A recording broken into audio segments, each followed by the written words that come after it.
हे मित्रांनो तुम्हाला नमस्कार करतो. ओम श्री गणेश देवताय नमः. ओम श्री कुळ देवताय नमः.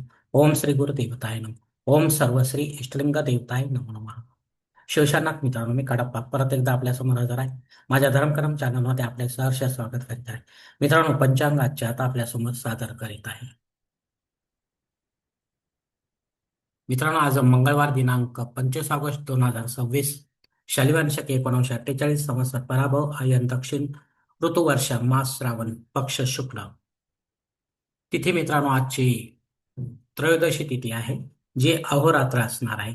वार मंगळवार आहे. नक्षत्र मित्रांनो उत्तराषाढ नक्षत्र आहे. रात्री 10 वाजून 51 मिनिटांनंतर श्रवण नक्षत्राला सुरुवात होईल. योग मित्रांनो आयुष्मान योग आहे. सकाळी 7 वाजून 41 मिनिटांनंतर सौभाग्य योगाला सुरुवात होईल. करण मित्रांनो कौलव आहे. रात्री 7 वाजून 14 मिनिटांनंतर तैतिल करणाला सुरुवात होईल. प्रमुख ग्रहांची राशीस्थिती पहाटे 5:30 वाजता अशी असणार आहे मित्रांनो. सूर्य सिंह राशीत असेल, चंद्र मकर राशीत, गुरु कर्क राशीत, तर शनिदेव मीन राशीत असणार आहे. मित्रांनो, सध्या चंद्र राशीनुसार कुंभ, मीन व मेष या 3 राशींना 7:30 सुरू आहे. या राशींच्या जातकांना 7:30चा त्रास होत असेल तर त्यांनी कृपया आपल्या जवळच्या ज्योतिषाकडे जावे आणि आपल्या जन्मकुंडलीमधील शनिदेवतेची पोझिशन तपासून पाहावी. तिच्या अशुभ स्थितीत असेल तरच आपल्याला शनिदेवतेची धार्मिक सेवा करावी लागणार आहे, अन्यथा नाही मित्रांनो. मुंबई भागातील सूर्योदयास्त याप्रमाणे आहे. सूर्योदय सकाळी 6 वाजून 23 मिनिटांनी असणार आहे, तर सूर्यास्त सायंकाळी 6 वाजून 58 मिनिटांनी असणार आहे मित्रांनो. मित्रांनो, गोचर ग्रहांची सद्यस्थिती सुद्धा जाणून घेऊया. अस्तंगत ग्रहामध्ये बुध ग्रह हा 18 ऑगस्ट पासून अस्तंगत होत चाललेला आहे.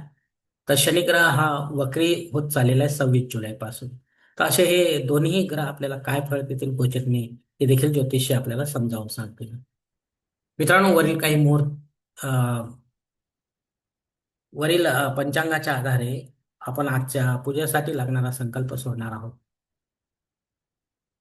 तेव्हा आपण आपल्या उजव्या हाताच्या तळहातावर एक पळी पाणी, थोडे अक्षर, एक फुल वा फुलाची पाकळी या आणि हा छोटासा संकल्प म्हणायला सुरुवात करा.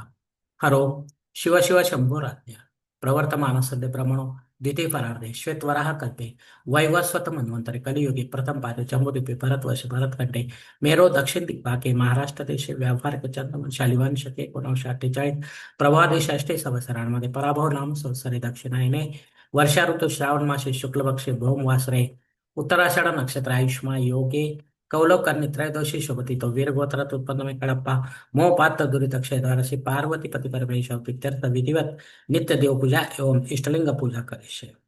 मित्रांनो, याच ठिकाणी हा संकल्प संपलेला आहे. तेव्हा आपण आपल्या उजव्या हाताच्या तळहातावरील संकल्पाचे पाणी जवळच्या निर्वाळाच्या तामणात सोडून द्या मित्रांनो. मित्रांनो, या संकल्पाची वेळ मर्यादा सकाळी 7 वाजून 41 मिनिटांपर्यंत असणार आहे आणि त्यानंतरही सायंकाळी 7 वाजून 14 मिनिटांपर्यंत असणार आहे. आता या वेळेनंतर ही आपल्याला संकल्प सोडायचा असेल, शक्यतो नसतो या एवढ्या रात्री.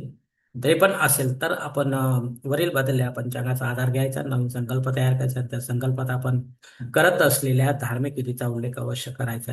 तेव्हाच आपली धार्मिक सेवा संबंधित देवतांपर्यंत पोहोचेल आणि त्यांचे आशीर्वाद आपल्यापर्यंत पोहोचतील. आपले जीवन अधिक सुखमय बनेल. मित्रांनो, आता मुहूर्त विभागामध्ये पाहूया. यात धार्मिक विधी त्यांचे मुहूर्त काळ याप्रमाणे दिलेले आहेत. सर्वात प्रथम साखरपुडा यासाठी मुहूर्त दिले दिनांक 26, 30, 31 सप्टेंबर दिनांक 4 आणि 5. डोळा जेवणासाठी मुहूर्त दिलाय दिनांक 26. बारसे करण्यासाठी मुहूर्त दिलाय दिनांक 30 सप्टेंबर दिनांक 8. जावळ काढण्यासाठी मुहूर्त दिले दिनांक 26, 27, 28, 31 सप्टेंबर दिनांक 7. गृहप्रवेश करण्यासाठी मुहूर्त दिले दिनांक 28, 30 सप्टेंबर दिनांक 4 आणि 7. आता मुहूर्ताच्या दुसऱ्या भागात देखील पाहूया मित्रांनो. उपनयन करण्यासाठी माघ मासाशिवाय मुहूर्त नाही. विवाह करण्यासाठी पौष मासाशिवाय मुहूर्त नाही. वास्तुशांती करण्यासाठी मुहूर्त दिले दिनांक 26, 28 सप्टेंबर दिनांक 4 आणि 7. भूमिपूजन व पायाभरणी करण्यासाठी मुहूर्त दिले दिनांक 29 सप्टेंबर दिनांक 2. देवमूर्तीची प्राणप्रतिष्ठा करण्यासाठी मुहूर्त दिले दिनांक 28, 30 सप्टेंबर दिनांक 4 आणि 7. मित्रांनो, ही प्राणप्रतिष्ठा आपण पंडिताच्या माध्यमातून करावी, देवकाळात करावी आणि विधिवत करावी. महत्वाचे म्हणजे घरी करा किंवा मंदिरामध्ये करा. पण दुसऱ्या दिवशी या प्राणप्रतिष्ठित मूर्त्यांवर आपल्याला संबंधित देवतांचा अभिषेक घ्यावा लागेल.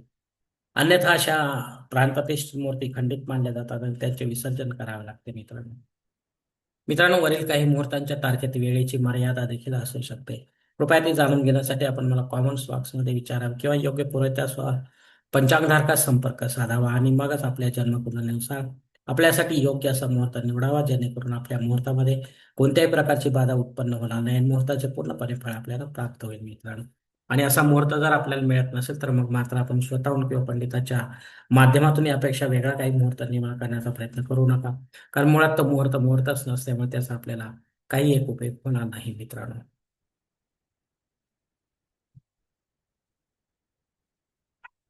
मित्रांनो, पंचांगातील इतर काही महत्वाची जी माहिती आहे ते आता आपण पाहणार आहोत. पंचांग शुद्धी नाही मित्रांनो. दिनविशेषमध्ये भौम प्रदोष आहे. यासाठी मला स्वतंत्र व्हिडिओ तो आपण पाहू शकता. त्रयोदशी श्राद्ध कर्म आहे मित्रांनो. या तिथीवर आपल्याशी संबंधित किंवा आपल्यावर अवलंबून असते नात्यामध्ये कोणी आपल्याला सोडून निघून गेले असतील परलोकामध्ये, तर त्यांच्या नावाने पिंडदान युक्त किंवा पिंडदान रहित असे श्राद्ध कर्म करणे गरजेचे आहे.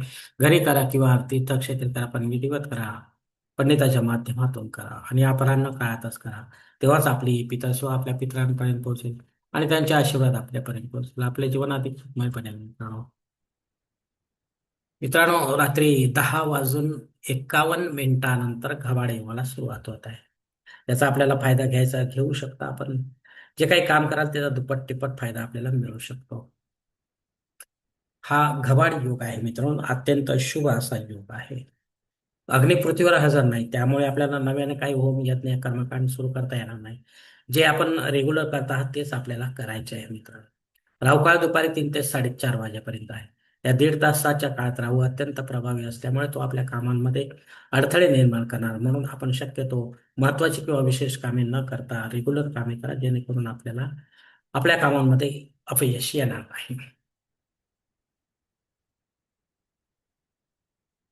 धन्यवाद मित्रांनो. आजचा पंचांगासंबंधीचा व्हिडिओ मी याच ठिकाणी संपत आहे. आपण जर माझ्या मताशी सहमत असाल तर कृपया माझ्या धर्मकरम चॅनल सबस्क्राईब करा, लाईक करा, आपले कुटुंब व मित्र परिवारासह शेअर करा. तसेच कॉमेंट्स बॉक्समध्ये आपले मत अवश्य नोंदवा आणि माझा पुढील व्हिडिओ आपल्यापर्यंत पोहोचण्यासाठी बेल बटन अवश्य दाबा. धन्यवाद मित्रांनो. पुढील भेटीपर्यंत आपण खुश राहा, आनंदी राहा, प्रसन्न राहा. हरिओम. शिवशंभो महादेव.